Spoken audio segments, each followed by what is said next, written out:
ಹಿಂದೂ ಧರ್ಮದಲ್ಲಿ ಕೆಲವೊಂದು ಚಿಹ್ನೆಗಳು ಅತ್ಯಂತ ಪವಿತ್ರವೆಂದು ಪರಿಗಣಿಸಲಾಗುತ್ತದೆ. ಈ ಚಿಹ್ನೆಗಳು ಶುದ್ಧತೆಯನ್ನು, ಸಾಮರಸ್ಯವನ್ನು ಮತ್ತು ಆಳವಾದ ದೈವಿಕ ಸಂಪರ್ಕವನ್ನು ಪ್ರತಿನಿಧಿಸುತ್ತವೆ. ಹಿಂದೂ ಧರ್ಮದೊಂದಿಗೆ ಆಳವಾದ ಸಂಬಂಧವನ್ನು ಹೊಂದಿರುವಂತಹ ದೈವಿಕ ಚಿಹ್ನೆಗಳು ಯಾವುವು? ಈ ಚಿಹ್ನೆಗಳ ಹಿಂದಿನ ಅರ್ಥವೇನು ಎಂಬುದನ್ನು ಇಂದು ತಿಳಿಯೋಣ. ಹಿಂದೂ ಧರ್ಮದಲ್ಲಿ ಪವಿತ್ರವೆಂದು ಪರಿಗಣಿಸಲಾಗುವಂತಹ ಚಿಹ್ನೆಗಳು ನಮ್ಮ ಜನನ, ದೈವಿಕ ಶಕ್ತಿ ಮತ್ತು ದೈವಿಕತೆಯನ್ನು ಗ್ರಹಿಸಲು ಮಾರ್ಗದರ್ಶನ ಮಾಡುವುದು. ಈ ಚಿಹ್ನೆಗಳು ಆಳವಾದ ಆಧ್ಯಾತ್ಮಿಕ ಅರ್ಥವನ್ನು ಹೊಂದಿವೆ. ಈ ಚಿಹ್ನೆಗಳು ಅಲಂಕಾರಿಕ ಚಿಹ್ನೆಗಳು ಮಾತ್ರವಲ್ಲ, ಆಧ್ಯಾತ್ಮಿಕ ಸಂಪರ್ಕವನ್ನು ಸಾಧಿಸಲು ಸಹಾಯ ಮಾಡುವಂತಹ ಚಿಹ್ನೆಗಳು. ಈ ಚಿಹ್ನೆಗಳು ಪ್ರಾಚೀನ ಕಾಲದಿಂದಲೂ ವಿಶೇಷ ಸ್ಥಾನವನ್ನು ಪಡೆದುಕೊಂಡಿರುವಂತಹವು. ಇವು ನಮಗೆ ಆಧ್ಯಾತ್ಮಿಕ ಅಭಿವೃದ್ಧಿಯನ್ನು, ಸಮತೋಲಿತ ಜೀವನವನ್ನು ಮತ್ತು ಮಾನವ ಅಸ್ತಿತ್ವದ ಮೇಲೆ ಪ್ರಭಾವ ಬೀರುವ ಸಾರ್ವತ್ರಿಕ ಸತ್ಯಗಳನ್ನು ವಿವರಿಸುತ್ತವೆ. ಎಲ್ಲಾ ರೀತಿಯ ಶುಭ ಕಾರ್ಯಗಳಲ್ಲಿ ದೇವರನ್ನು ಪ್ರಾರ್ಥಿಸುವಂತಹ ಸಂದರ್ಭದಲ್ಲಿ ಹಣೆಯ ಮೇಲೆ ತಿಲಕವನ್ನು ಹಚ್ಚಿಕೊಳ್ಳಲಾಗುತ್ತದೆ. ಹಣೆಯ ಮೇಲೆ ನಾವು ಇಟ್ಟುಕೊಂಡಿರುವಂತಹ ತಿಲಕವು ಆಜ್ಞಾ ಚಕ್ರದೊಂದಿಗೆ ಸಂಪರ್ಕವನ್ನು ಸಾಧಿಸುತ್ತದೆ.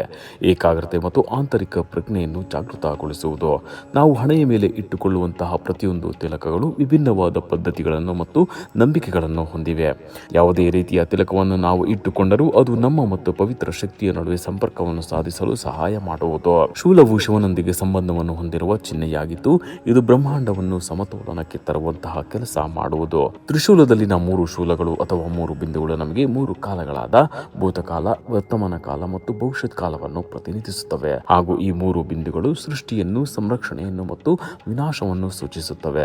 ಮತ್ತೊಂದು ಅರ್ಥದಲ್ಲಿ ಇದು ಅಜ್ಞಾನ, ಬಾಂಧವ್ಯ, ಅಹಂಕಾರ ಜಯಿಸಬೇಕೆನ್ನುವ ಪಾಠವನ್ನು ನಮಗೆ ಕಲಿಸುವುದು. ಆಂತರಿಕ ಪ್ರಶಾಂತತೆ ಮತ್ತು ಆಧ್ಯಾತ್ಮಿಕ ಅಭಿವೃದ್ಧಿಯನ್ನು ಸಾಧಿಸಲು ಆಲೋಚನೆಗಳು ಮತ್ತು ಕಾರ್ಯಗಳ ನಡುವೆ ಸಮತೋಲನವನ್ನು ಕಾಪಾಡಿಕೊಳ್ಳಬೇಕೆಂದು ತ್ರಿಶೂಲ ಹೇಳುತ್ತದೆ. ಹಿಂದೂ ಧರ್ಮದಲ್ಲಿ ಕಮಲವು ಜ್ಞಾನೋದಯ ಮತ್ತು ಶುದ್ಧತೆಯ ಪ್ರಬಲ ಸಂಕೇತವಾಗಿದೆ. ಕಮಲದ ಹೂವುಗಳು ಕೆಸರಿನಲ್ಲಿ ಬೆಳೆಯುವ ಹೂವಾದರೂ ಅದು ತನ್ನ ದಳಗಳಿಗೆ ಒಂದಿಷ್ಟು ಕೊಳಕು ತಗುಲದಂತೆ ಸ್ವಚ್ಛಂದವಾಗಿ ಶುದ್ಧವಾಗಿ ಅರಳುತ್ತದೆ. ಕಮಲದ ಹೂವಿನ ಸುತ್ತ ಎಷ್ಟೇ ಕೊಳಕುಗಳಿದ್ದರೂ ಅದು ಹೂವಿನ ಮೇಲೆ ಯಾವುದೇ ಪರಿಣಾಮ ಬೀರುವುದಿಲ್ಲ. ಇದು ಜೀವನದಲ್ಲಿ ಕಷ್ಟ ಮತ್ತು ಅಡೆತಡೆಗಳನ್ನು ನಿವಾರಿಸುವ ಸಾಮರ್ಥ್ಯವನ್ನು ಸಂಕೇತಿಸುತ್ತದೆ. ಹಲವಾರು ದೇವರುಗಳನ್ನು ಕಮಲಗಳ ಮೇಲೆ ಕುಳಿತಿರುವಂತೆ ಚಿತ್ರಿಸಲಾಗಿದೆ. ಇವು ಆಧ್ಯಾತ್ಮಿಕ ಜಾಗೃತಿ ಮತ್ತು ಸ್ವರ್ಗೀಯ ಸೌಂದರ್ಯ ಎರಡನ್ನೂ ಪ್ರತಿನಿಧಿಸುತ್ತವೆ. ಆಂತರಿಕ ಶಕ್ತಿ ಮತ್ತು ಸ್ಪಷ್ಟತೆ ಎಂಬುದು ನಿಜವಾದ ಬೆಳವಣಿಗೆಯ ಮೂಲವೆಂದು ಇದು ಒತ್ತಿ ಹೇಳುತ್ತದೆ. ಸ್ವಸ್ತಿಕ ಚಿಹ್ನೆಯು ಹಿಂದೂ ಧರ್ಮದ ಅತ್ಯಂತ ಗೌರವಾನ್ವಿತ ಮತ್ತು ಪ್ರಾಚೀನ ಸಂಕೇತವಾಗಿದೆ.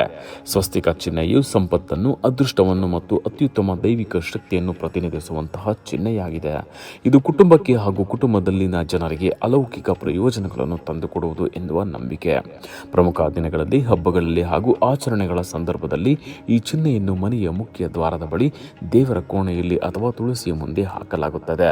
ಸ್ವಸ್ತಿಕವು ಮೂಲತಃ ಸಾಮರಸ್ಯ, ಸಮತೋಲನ ಮತ್ತು ಜೀವನದ ನಿರಂತರ ಹರಿವನ್ನು ಪ್ರತಿನಿಧಿಸುವ ಚಿಹ್ನೆಯಾಗಿದೆ.